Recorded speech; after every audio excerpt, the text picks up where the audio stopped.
Yeah, no, there it is. Okay.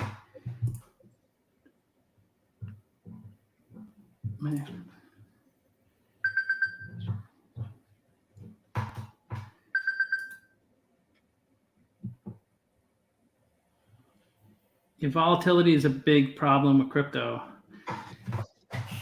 I guess that's the biggest, probably, right? Bigger than illegal activities.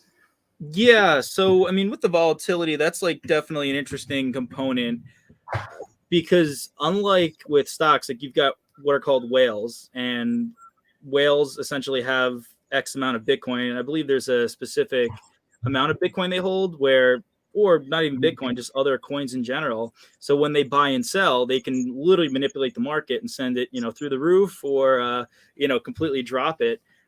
So there's actually a Twitter account called Whale Alert. It's pretty interesting. And because it's crypto, because it's the blockchain, and because there are specific addresses, they can track when these large amounts are being bought or sold and from which wallets, and give everyone a little bit of a heads up. But it's becoming more and more, as Bitcoin reaches, $1 trillion market cap, that they won't be able to do that as much. It's really going to be institutional money. It's the average person can't really manipulate it. However, I mean, there are plenty of altcoins that are only maybe $1 billion market cap, and those are a lot easier to influence and pump up through YouTube channels or whatever it may be.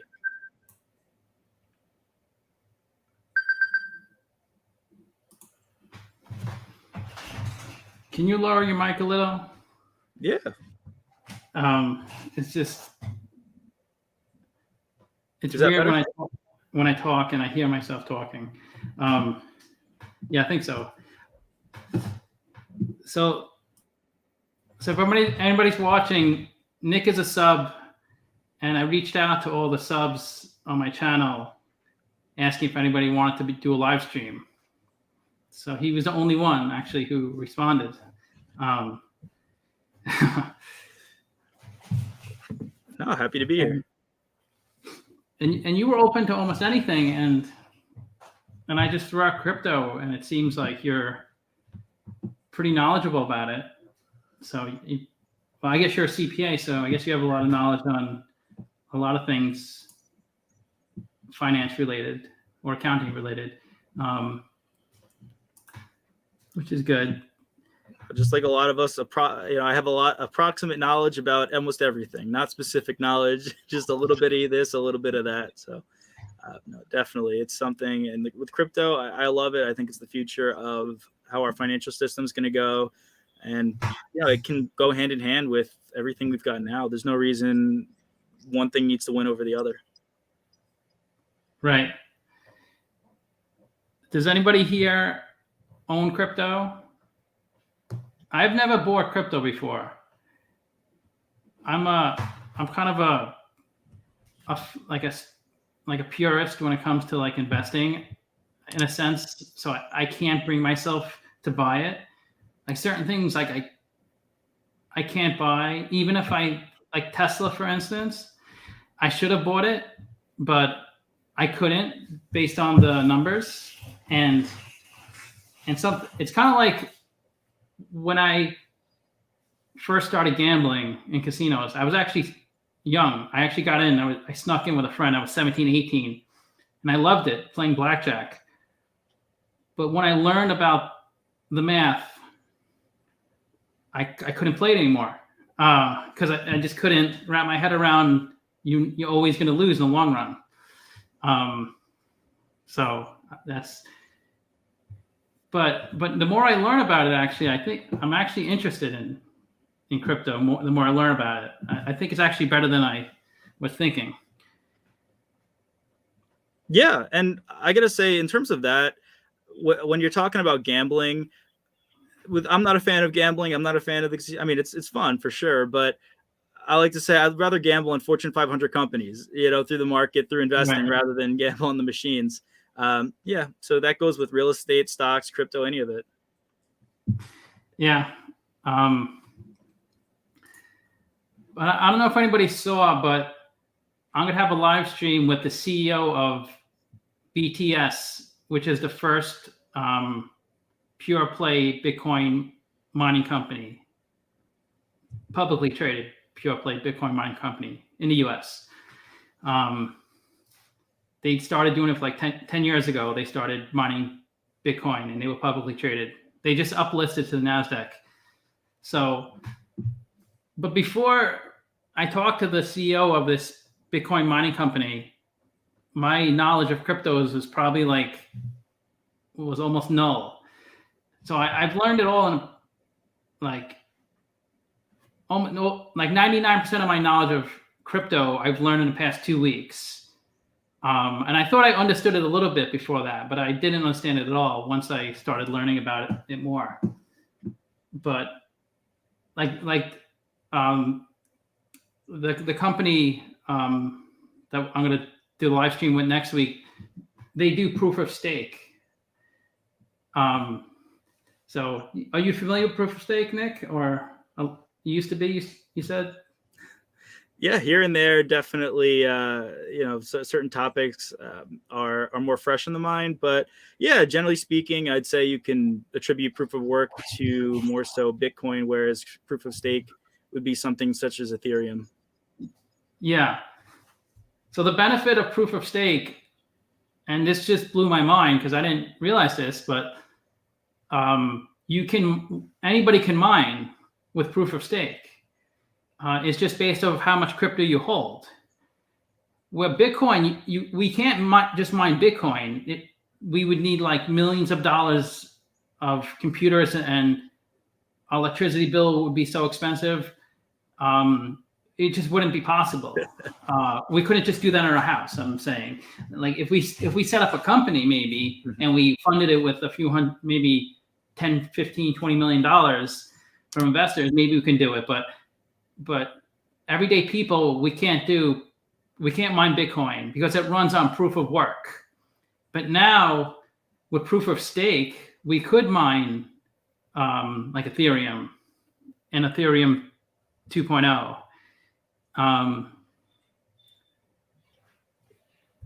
Ethereum 2.0 uses proof of stake. Ethereum regular uses proof of work. I'm pretty sure.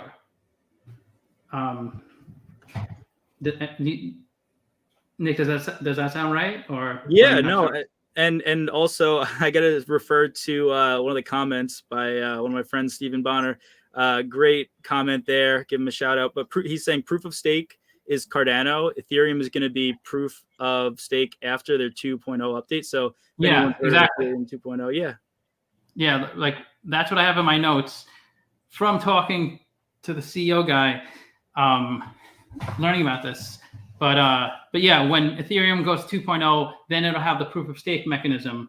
So even if you own $10,000 or whatever, or $100 of Cardano, I thought I listed it. Wait. This is my notes for the call. Cardano, Avalanche, Tezos. So you can, it all works in a proof of stake network. But the problem is, like if I say that to like most people, if I said, do you own Cardano? And you said, yeah, I own 5,000. I go, oh, you can mine it. You might not know how to do that. Like not a lot of people would even know how to do that. Hey, Ben, what's up? That's why this company, BTCS, and other companies are creating a proof of stake platform where you don't have to give them your coins, but you can kind of like, you can pledge your coins to them so they could stake your coins, and then you can make money off of staking it using their network. So it's let me see if I have more notes on that.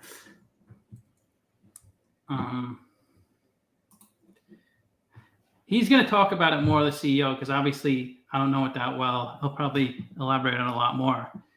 But yeah, but they're building out their proof of stake platform, and not only can you stake through them, you can also track other people's portfolios. Like say of I don't know exactly how it's going to work, but like if there's like a really big trader, like you could maybe see what they're doing, kind of like looking at like Warren Buffett's, like his investments kind of thing. And you can also I forget what else he said. Oh, there's like, oh yeah, and look at analytics too, because there's certain websites like Coinbase or what's the other one, the popular one? But yeah, all those other websites that you can stake through, you don't know which one has the best fees, because all those websites take a cut of your, like when you stake through them, they take a cut of the, say you did Cardano, you staked Cardano through them, they would take a percentage of the Cardano you staked as their fee. So you can use his platform to see who has the lowest fees amongst the companies. But like I said, I learned about this 2 weeks ago. Or maybe not even 2 weeks ago.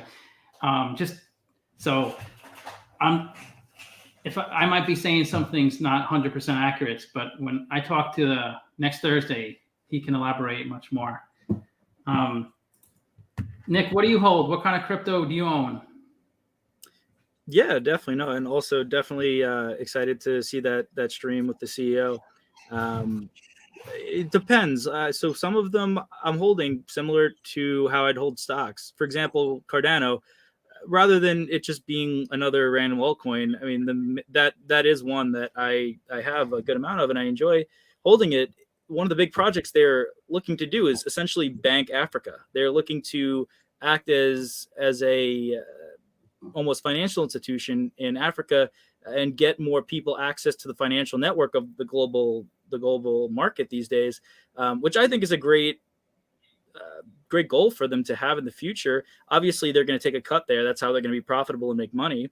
But that's Right. one of the main reasons for Cardano. Solana, definitely a new kid on the block. That one is I'm bolstering up how much of that I'm holding. It had a little glitch in the system, but hey, we're still in the wild west of the crypto days, and can't really blame anyone. That one is looking to be more efficient, lean, and essentially get the job done better than some of these other networks. And then obviously the big hitters, Bitcoin, Ethereum, again, all different purposes. If you believe that Bitcoin is going to essentially become more of a store of value than gold, then at this point it could triple, quadruple. It essentially has the potential to replace the market value of all the gold in the world. And then Ethereum, I mean, there's just so much on there. Smart contracts, it's the bread and butter of the crypto space. I mean, those are, I'd say, the top four, and then starting to get into a little bit other altcoins depending on the how interesting the projects seem, because that's what this is. It's just you're investing in people's different projects in this new technology space. Does anybody know how many cryptos are out there? I can't keep track. I hear sometimes like I'm thinking 10,000, but maybe I'm off. I thought That's I heard. A wonderful question. It changes so much. I think I remember seeing 4,000 once or 6,000. But I guess anybody can just create it themselves, right? They can just create a crypto. Yeah, no, anyone can. Obviously, it's a lot harder to create one with a use case and obviously with more functionality. But anyone, yes, can just create a coin. That's what the social tokens are becoming, where you could create a Brad Pitt coin or a Miley Cyrus coin, one of these celebrities. And there, it's just essentially a way to invest in the celebrity, show them gratitude. And the more valuable that celebrity becomes, the more worth you have. So if you invest early in it's just ways to invest in different things. Almost like new financial products, essentially. Yeah, it's it's kind of like Chuck E. Cheese.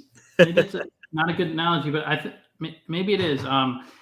Because within Chuck E. Cheese, because my business is like this, but within Chuck E. Cheese, those coins are pretty valuable, especially if you're 8 years old. If you're in your 20s or 30s, it's not that valuable. But when you're a kid, those coins are really valuable. But it's only within that little, only within the walls of that Chuck E. Cheese. But there's nothing wrong with that, and they created currency, right, within that store. But as long as you can create a currency or anything and convince enough people the value in it, kind of like a cult, if you convince enough people, then there's value, right? Who can argue against it? I mean, it is value in the US dollar, right? I mean, it's not worth anything. There's no intrinsic value, but we are convinced that it is worth something. Mm-hmm. I mean, it used to be actual piece of gold or piece of silver you were trading, right. And that actually had intrinsic value in a sense, because you can make jewelry or things with it. But that's evolved over time, and it was backed by gold, and it was like 73. It used to be backed by gold, but now it's not even backed by gold. It's just fiat, like every other currency. Mm-hmm. Over 6,500 now. Yeah, no, that sounds about right.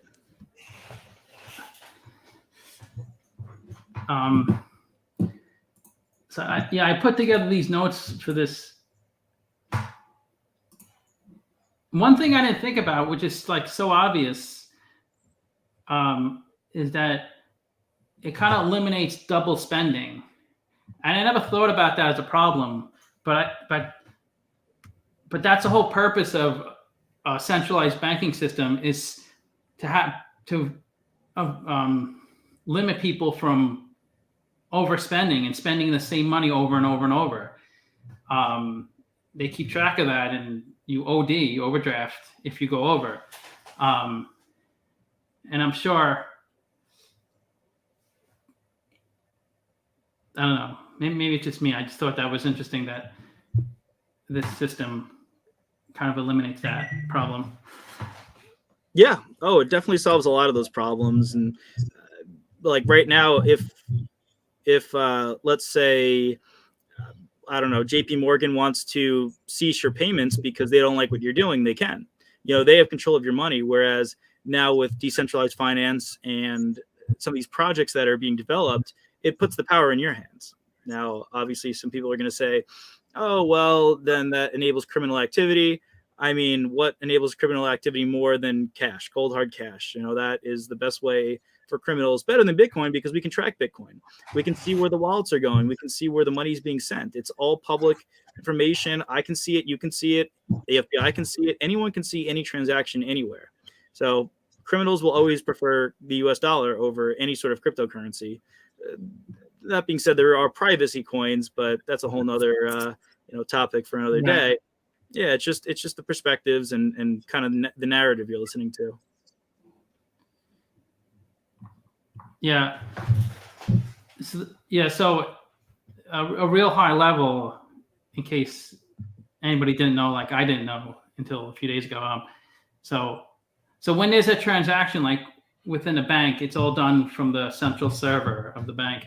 But for Bitcoin, for example, only miners can confirm transactions, and they're incentivized to do that because they receive payment which is Bitcoin for doing that.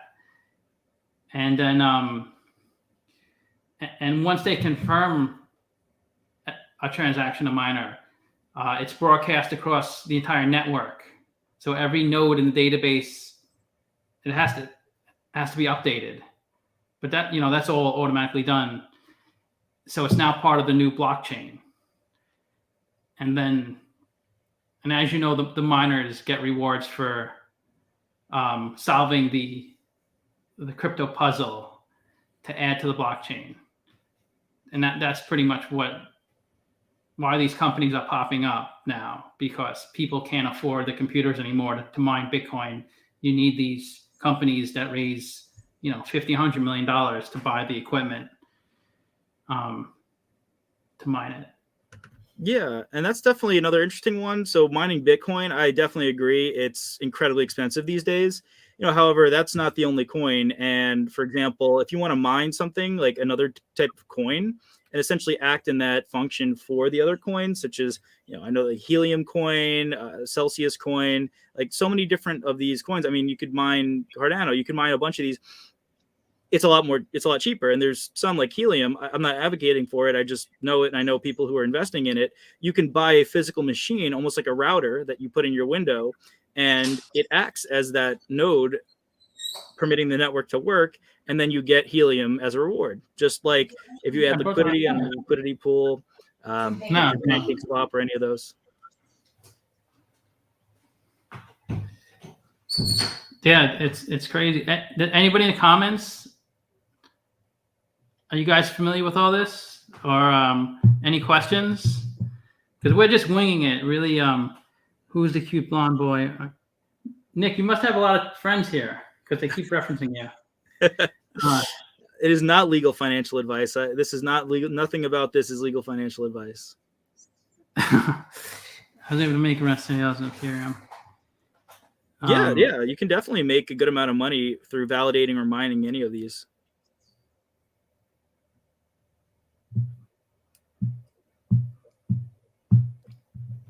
I'm not sure. Yeah, unknown reality. On that question, I personally believe it's because of the use case and the decentralized currency. That's my take on it. Other people would say it's because of the speculative market and trying to get rich quick. And there will always be people. There will always be people trying to just make a quick dollar. I'm never gonna sell. Never gonna sell. Gonna keep holding it. It's just got too many possibilities for technology uses in the future. Yeah, I think a majority of people are buying it so they can resell it for a profit. I think very few people are using it as currency, and few people are buying it as the long-term investment. But there are people doing that. But I think a vast majority, probably like 99%, are buying it just to flip it to make more money.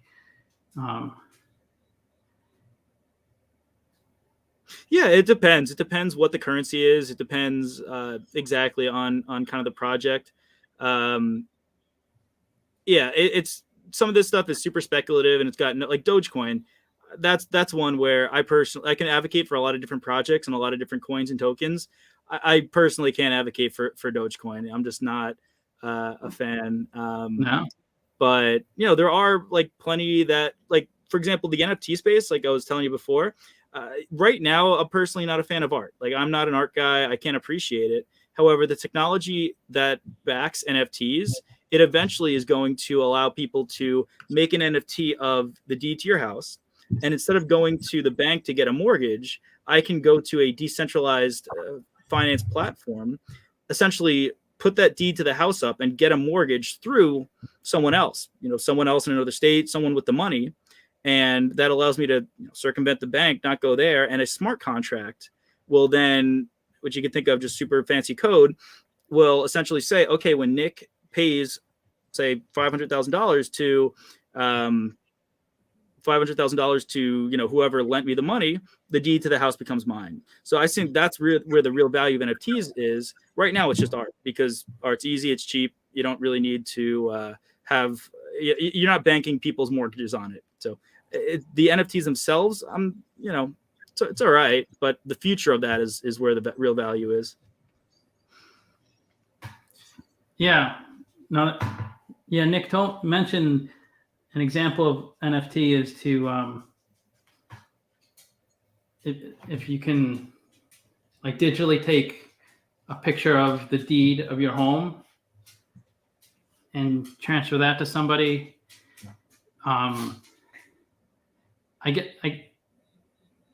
Give that example again.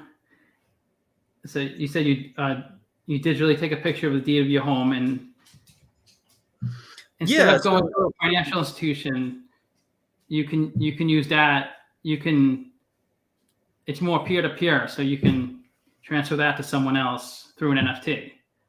Absolutely, yeah. Instead of having to go onto the market and invest in a bond fund, who knows what bonds are in there? Yeah, I just want to help out the little guy. And if I have $1 million, maybe one day we'll hope for it, and I can go onto these DeFi platforms. The network there, which is all pre-built in code, so there's no ability to mess with it. Obviously, it's going to take time to have faith in certain ones, but that will connect me with someone who wants to buy a house, and like essentially I'll buy the house for them.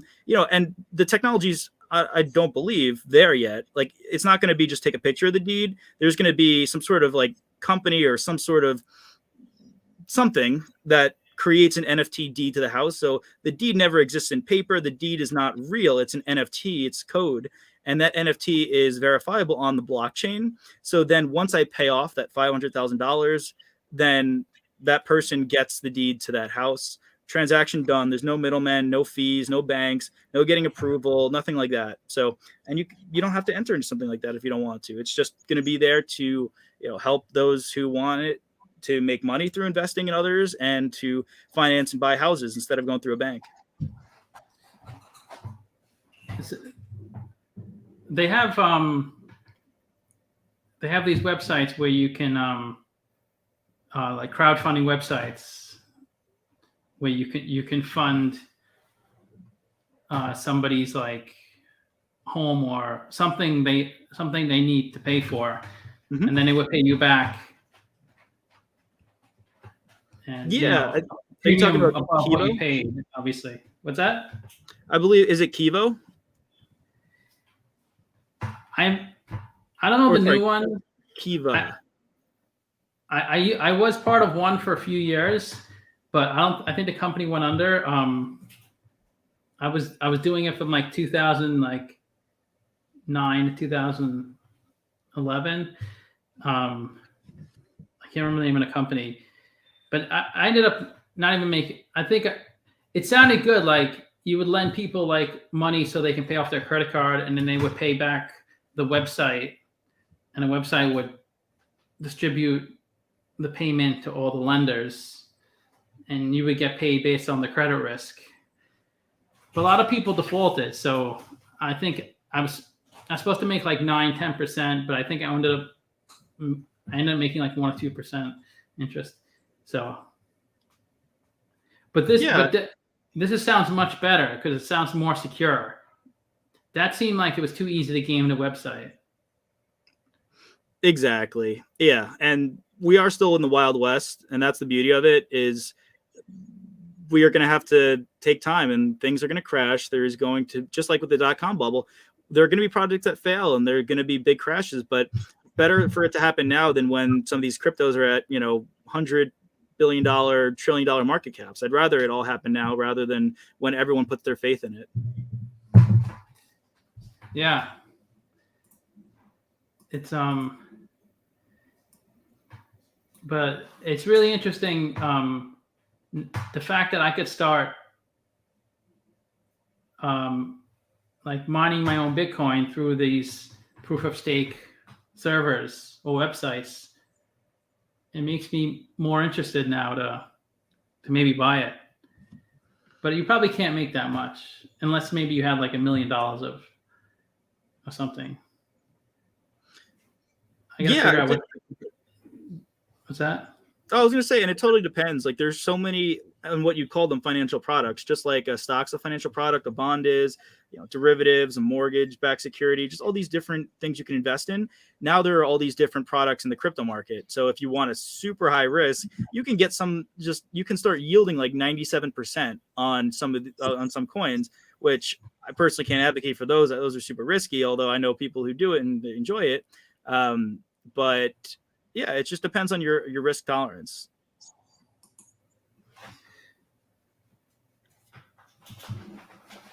ANKR. That's a crypto. Yeah, I'm not personally familiar with it, but we've learned today there are 6,500 of them out there and more increasing by the day. So yeah, it's just some of them, more familiar with than less. Like if you're a big fan of data, if you're really into data, Chainlink, that's a great coin where it essentially is 70% of the market. And if you want to invest in essentially how some of these projects will get their data, Chainlink is how it's going to do it. So when Cardano wants to go live and create their smart contracts that say when Mike pays Nick, give him the deed to the house, all that data, so on the likelihood of the payment actually going through, on the value of these properties, on the default rates, that's all going to come from a project like Chainlink. So there's just different value propositions for all of these, and it's like investing in companies, but obviously you don't get audited financials, you don't get as much accountability, and they're not registered with the SEC. Yeah, there is some risk, I guess, since there's no monitoring. But I see the benefit outweighing the risk, because the fact that you don't have to pay all these fees, and then sometimes when we transfer money, it's held up for usually a day or two, sometimes even 3 days. Yep. Before it gets to where we want it to go, which is annoying, right? Because yeah. The bank has to make the float. They hold the money overnight so they can make interest on that, which is fine because I get it. They need to make money, but it'd be so much quicker if it goes right away. But it does go right away with these apps now, right? Like Venmo, I guess. Does it get there right away with Venmo? Venmo is not bad. I like it. I mean, because you'll get it in your account right away. However, it takes a day to hit your bank account, and then also weekends are not a thing, so you have to wait for the weekend to be over. And another point here is a lot of people think Bitcoin, for it to be successful, you're going to have to be able to use it to buy a sandwich or buy a pack of gum, like normal things. And as of right now, it's not necessarily going to be the case. Like you're going to use Bitcoin in the future to buy large purchases that maybe on the weekend you need to do, or large purchases even during the week, because you could do it at any point, but you're not going to do like a $3 transaction in Bitcoin like that. You're not going to buy something tiny like that. And Venmo, if you want to get it instant, you got to pay. It's capped at $10, I believe. It was either 10% or $10. I'm not too sure, but otherwise, to forget the free one, it's got a little bit of a delay.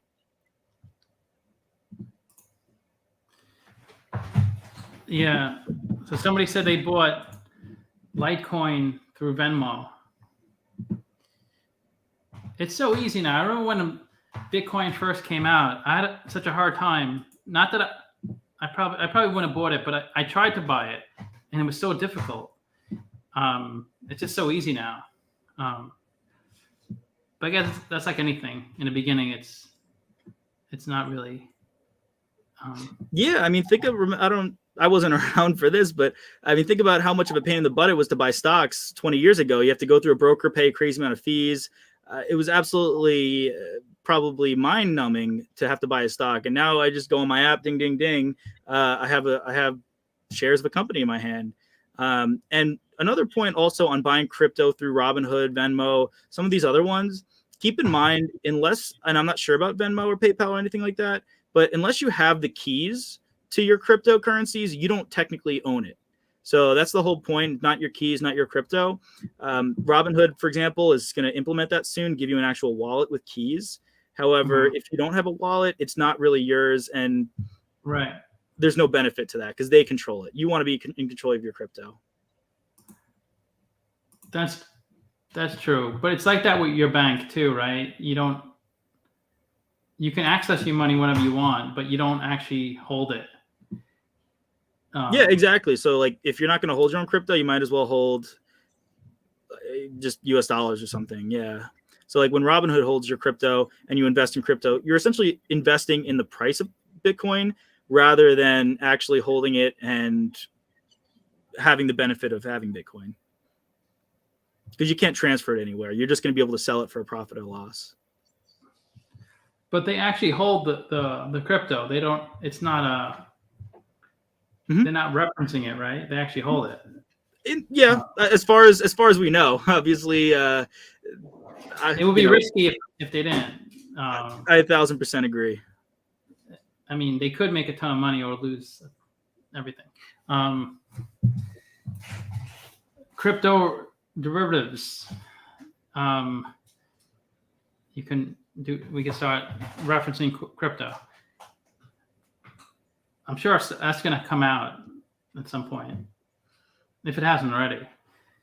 Yeah, no, there's definitely markets coming out for that. Like that's going to be something in the future again that really benefits as a whole, but it's still very early. Still, I think the best way to describe it is the Wild West.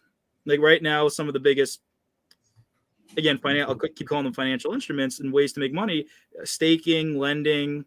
You put your money into a pool of money, and it's essentially just like the traditional financial system, lent out and contributed all around the world. So that's a great way to make money. There's yield farming and lots of others, but just there's a lot of components and moving parts with all of those. Yeah, David said fees are too high on Venmo. That's what I was curious about, like what the fees are. Because that's the benefit of crypto. Well, one of the benefits, right? The low fees, because you eliminate financial institutions. But I guess if you're buying through Venmo, you're not really eliminating the financial institution. But it's probably lower than if you were to. What are the fees, David? Like, do you know what they are? I guess if it's 2-3%, it's like a credit card. It's probably variable, right? Probably by how much you spend. Like if it's just like $10 or $10,000. But pretty much most of the money we own, we don't actually have it. It's held by someone else, unless it's in our wallet, cash in a wallet. We hold that, right. But everything else is held by someone else. But if we do have crypto wallets, we actually will hold our currency, unlike all our savings and retirement, which who puts it under the mattress these days? It's in a financial institution. It's something to consider. Not that I'm worried about not having access to it, but it's just something to consider.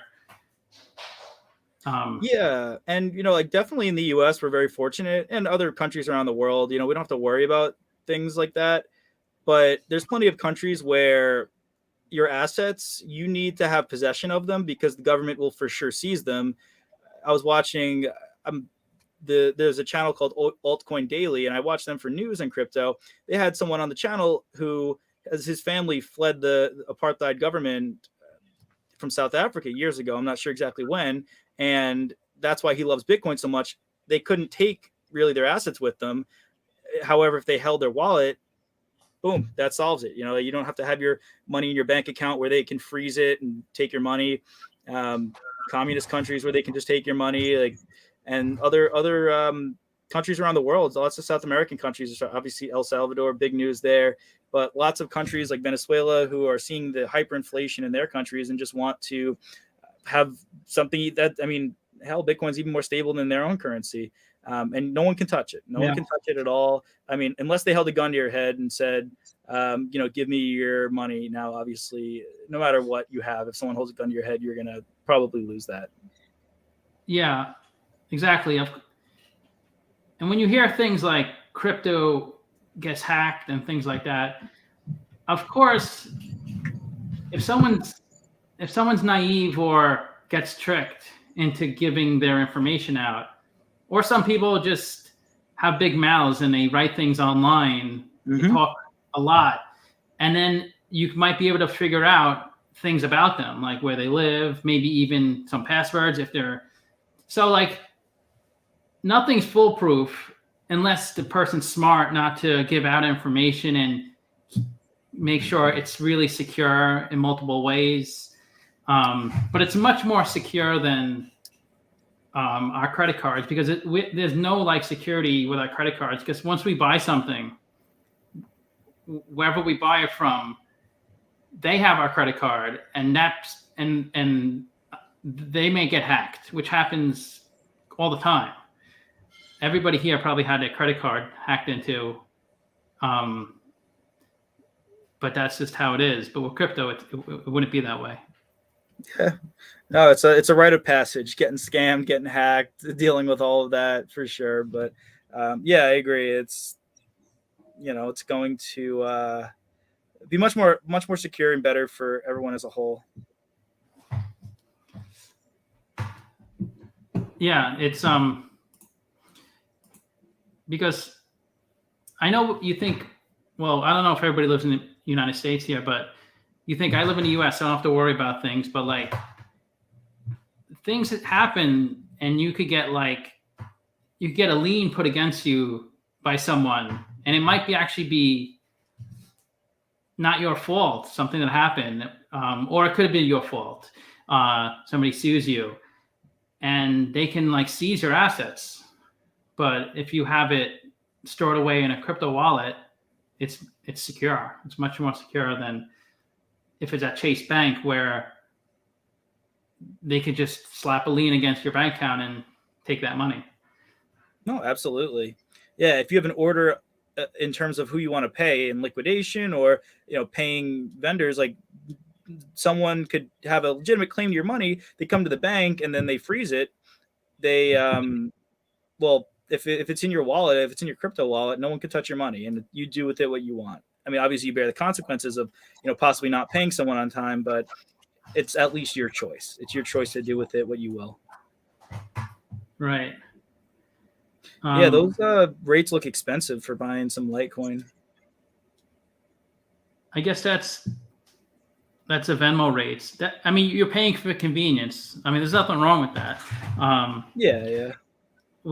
Sometimes it's the easier solution. You just want to buy it. You don't want to deal with trying to find. And Venmo, you already have it set up, so yeah, it's simple. But I'm sure as we evolve with things, you'll find that there's going to be a lot of. It's kind of like paying right now to trade stocks, like paying a fee. Like 15 years ago, you had to pay a fee. The only thing was maybe you would try to find what broker had the lowest fee. But now if you paid a fee, you'd be like, if your friend paid a fee to trade stocks, just regular stocks, you'd be like, why would you do that? There's so many platforms, it's free. Mm-hmm. It's kind of like that with crypto is not at that stage yet, but like in 10, 15 years, you're going to be at a point where there's never going to be a reason to pay a fee, because it's going to be so easy to find ways. But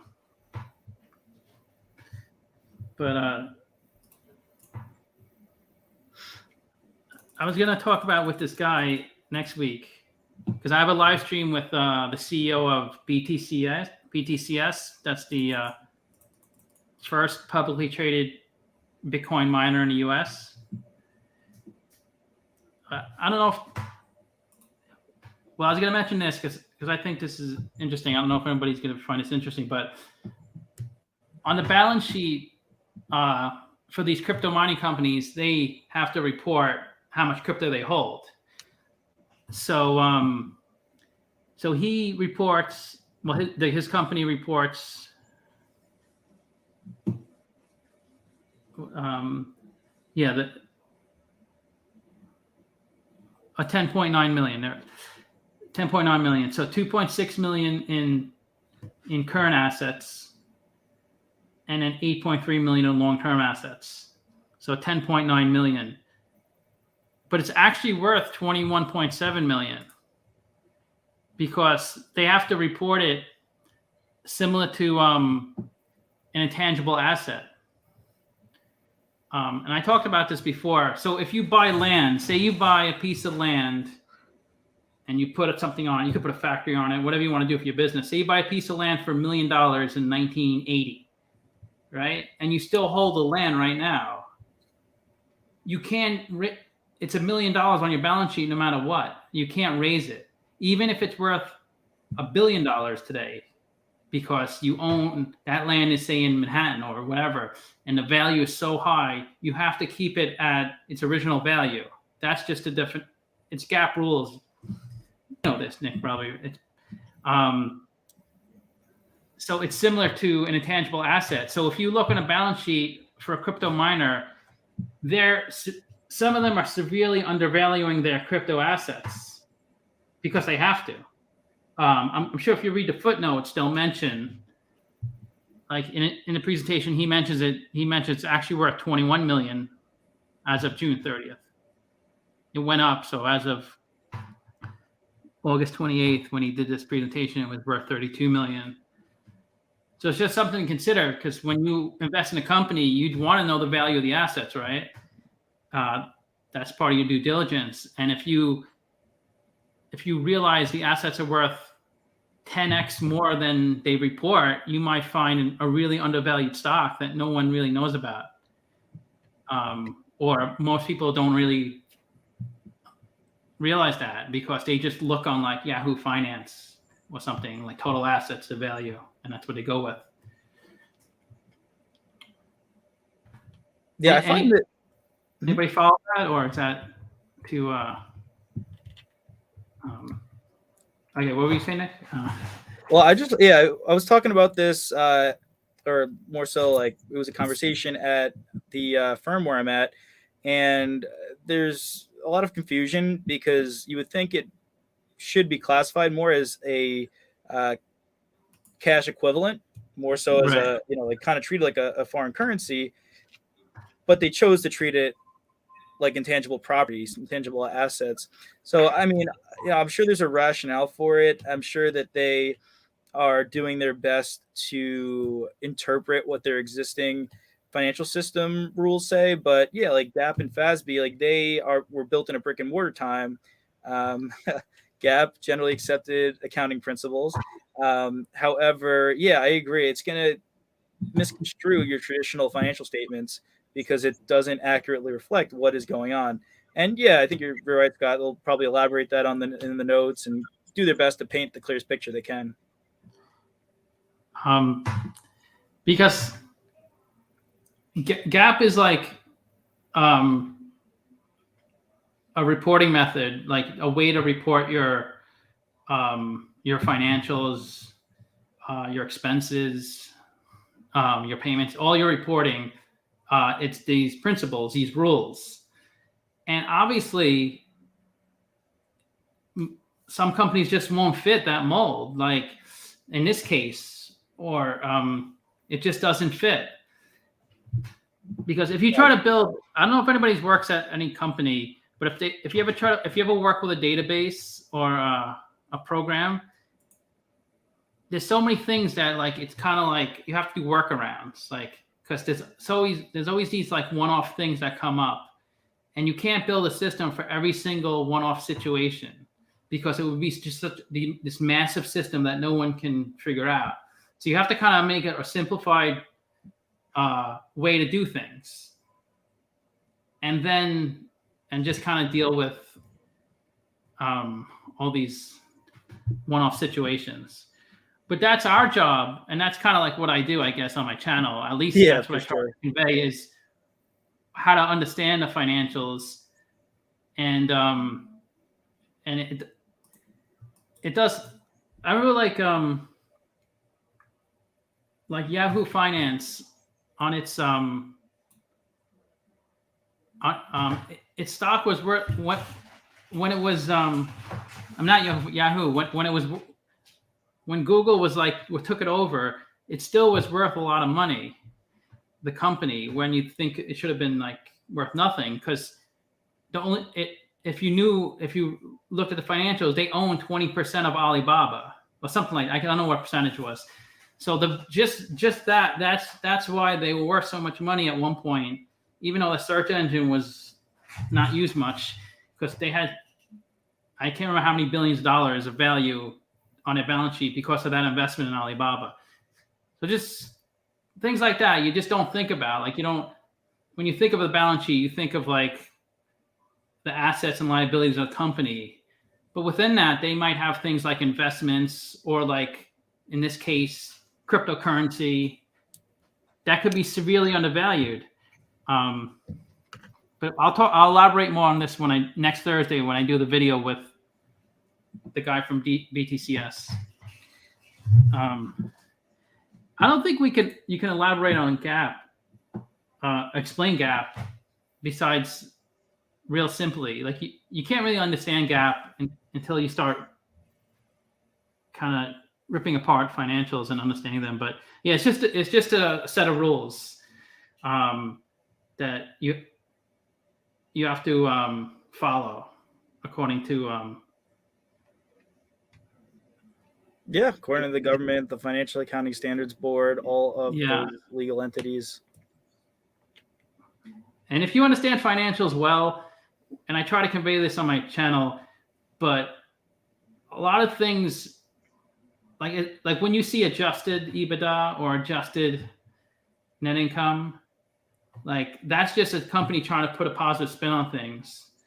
So, but if you look at the underlying financials, it'll tell the whole story. But it's really confusing. Like it takes a long time to really understand it.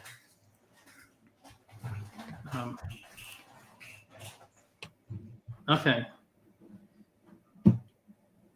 So I think this was turned out well, the live stream, right? Yeah, no, for sure. Yeah, I think it's a big, beautiful world of a lot of different types of investments, new technologies. No, I love that you're getting into a video or live stream rather, with a crypto mining company. I think that would be definitely an interesting conversation to dive deeper into it, because in a way you're still investing in crypto while investing in a company that adds value. However, it's quite very much pegged to how well the currencies are going to do.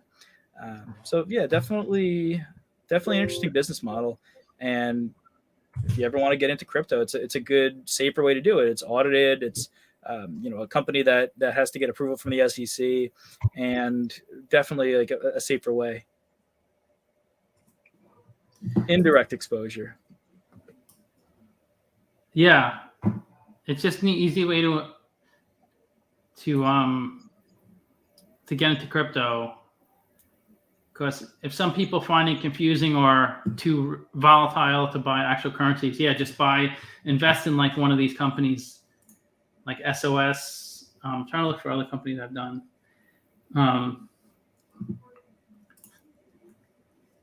I think if you want to get exposure to crypto, it's probably just better to buy the actual currency and not these companies. But one way to do it. No, exactly. I definitely agree. Yeah. Like getting exposure to like gold. You don't have to buy actual physical gold. You could invest in a gold mining company, or you could invest in like Macy's. But I mean, you could go so many different routes. you can dilute it, the investment. But okay. Yeah. So thanks for everybody for joining. Nick, thanks for doing this. Yeah, I appreciate you having me, Scott. Okay, and the next one's next Thursday, so I might do one just out of the blue if something comes up. But okay, have a good night, everybody. Talk to you later. Thank you.